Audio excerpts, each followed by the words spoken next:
The most recent episode of The Amazing Digital Circus dealt very heavily with the idea of therapy, and really not just the idea of therapy and the inherent flaws that it has, but really how someone can use therapy against you. This is an episode that hit a little too close to home for me, so today I want to talk about that, Zoobl's therapy session, and their deep satisfaction with their existence. My name is Deep Cut, welcome back to Cartoon Universe. We're gonna break this all down, but real quick, since we are talking about some sensitive topics today, such as therapy, please keep in mind that these are just some observations from one person who has been through their own experiences and may not necessarily reflect that of everyone in the audience, and there's no reason to get upset about that. Now, part of the appeal of The Amazing Digital Circus to a lot of fans is the way it allows you to reimagine yourself in a very stylized way. In the show, the characters each get a digital avatar that is modeled after children's toys, but this doesn't seem to be randomly assigned. Instead, these avatars seem to be built around the unique personalities of each of the users of the game, and the form you take seems to say a lot about you. Kinger, for instance, as a king chess piece, reflects not just his older age, but the kind of authority he has with experience, even when he can't remember it. For Zooble, this is important because they have taken on the form of a customizable, buildable toy, the kind that has many different crazy parts that can all be attached to make your own unique figure. Zooble identifies as non-binary, and because of that, everyone uses they/them pronouns in the show.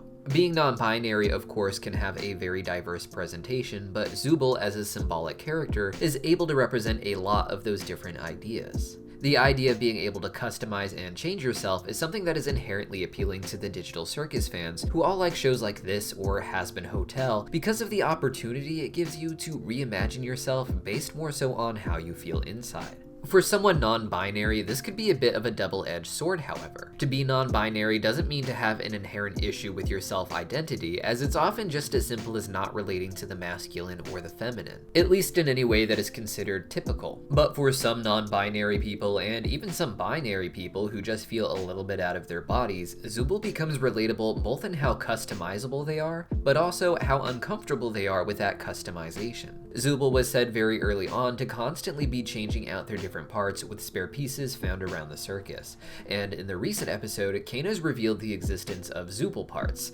something he created specifically to address Zooble's discomfort with their body. But things take a rather serious turn in this therapy session where Kane brings them up. Zooble's therapy session ended up becoming more so about Kane and his wants and needs as opposed to those of Zooble's, but when putting Kane's issues aside, we do get a glimpse into what is going on in the mind of Zooble. Zooble does express discomfort with their body, but also not just their body, as their discomfort with their body seems to be a representation of greater issues they had even before entering the digital circus. If the characters are putting on headsets and becoming trapped in the circus, I imagine that Zooble likely wanted to play the game because of that same customization that they now hate. At first, this could be a very valid way to explore some self-identity. Just like with customizable characters in real life, you're able to insert into a character that has visual similarities to your personality. They can be modeled after your physical body as well, but they can be changed to emphasize how you feel or even how you feel about that particular trait. Zooble, I have to imagine, identified as non-binary outside of the circus, and the game would have provided them a chance to explore different ideas of who they would like to be. This is something I've discussed in previous videos, such as for Hazbin Hotel, where you can recreate yourself as a demon with physical traits that more so reflect who you are inside. Zooble's avatar is the ultimate version of that, as even in an already very customizable game where you can be any character you want, it seems, Zooble themselves is extra customizable, still being able to swap pieces even after their avatar was created. However, despite how helpful and healthy this can be for any person, there also comes a point where that symbolic form you take no longer represents you, where you may not have grown tired of yourself or even the fandom that surrounds this avatar that you've created, but more so the ideas and how you relate to them. Over time, you can change your avatar as you change inside, but eventually the entire identity can become just outdated, no longer representing who you are because you've grown and changed, and that's normal. And that is the problem that Zooble is facing now, because what they seem to really not like is their self. While this is presented as dramatic in the show and can be in real life, I think it's important to say that it's really normal to just find things that you don't like and aren't sure about with yourself, and to have a desire to change that. Everyone has flaws, but this isn't even about flaws so much as finding things about yourself that just don't resonate the way you thought they would. We can do things in the moment that seem right and natural and authentic, but that down the line, later in the day or later later in life just seem annoying and exhausting to yourself.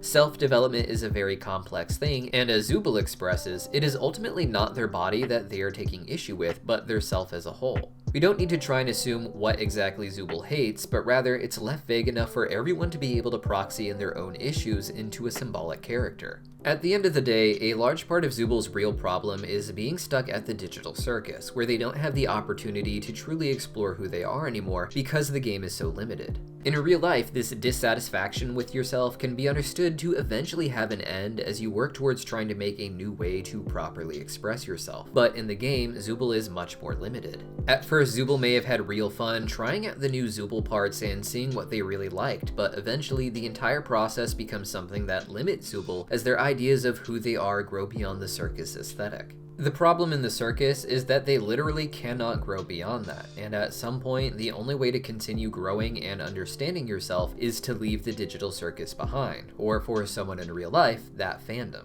In real life, we aren't meant to be one thing our entire lives. We are meant to grow and change, and even in the smaller phases, we grow and change in little ways within it. It's okay to also stay in a fandom you love for your entire life. This isn't about how you are required to move on from something that you identify with at some point, but rather for Zooble in particular, what they need is more and more options to explore their true self, to have different frameworks to understand what it is they actually like about themselves, and to focus on that. But in order to do that, Zooble also has to be allowed to let go of what they no longer find relatable. This is so important to Zooble as a person that even in the digital circus, they have customizability to be able to just let go of parts they no longer feel are right and try new parts that they do, something the other characters don't have even though they are very customizable to begin with. But over time, this has led to Zooble having experienced everything the circus can teach them about their self, and unfortunately, the other person who might be able to help Zooble still is refusing to see it. This is of course Cain, who has the power to create the different aesthetics and themes, but refuses to understand Zooble on any level and just keep making more silly nonsense parts for them that don't mean anything.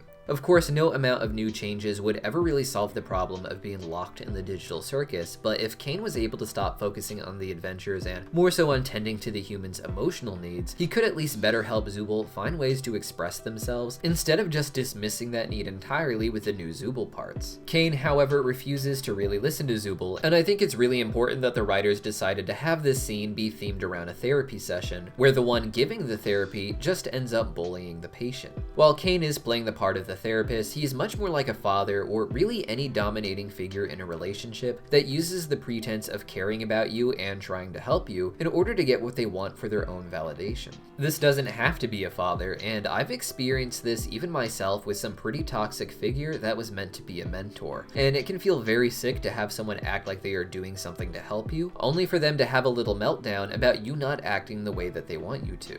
For me, the creepiest part of this episode was how Cain kept explaining that he can't remember Zooble's problem, that no matter how hard he tries, Zooble won't let him remember, as if this is Zooble's fault. I remember being trapped in conversations that would go on for months and months where no matter how many times I bring attention to a certain detail, this mentor figure would refuse to hear it. He would insist that he doesn't remember this ever being talked about before, even if we talked about it just earlier in the conversation. And unfortunately, this forgetting is a very real tactic that some people develop as part of narcissistic tendencies. These certain people have an inability to see anything that they've done wrong, and if you bring up anything that doesn't fit in their worldview of how great they are, they simply have to ignore it.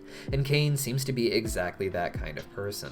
Zooble was trapped in a loop of conversation where no matter what they said, Cain was going to ignore it if it wasn't about how to more enjoy going on adventures. And this is 100% my personal bias, but that makes Cain's meltdown where the digital circus fades seem really orchestrated, at least on some subconscious AI level. What he is doing here is maintaining order, using the fear of everything falling apart to make Zooble act the way that would make Cain happy, instead of Cain doing something that would make Zooble happy. Cain, of course, is not a human, he's just an AI, and Zooble isn't really a human either, but a character. But for me, the entire episode hit a little too close to home. And with that in mind, I'm curious how it felt to you guys. Whether in therapy, counseling, or just being forced into really cringe scripted conflict resolution among friends or family, where have you encountered this Cain-like personality in your life?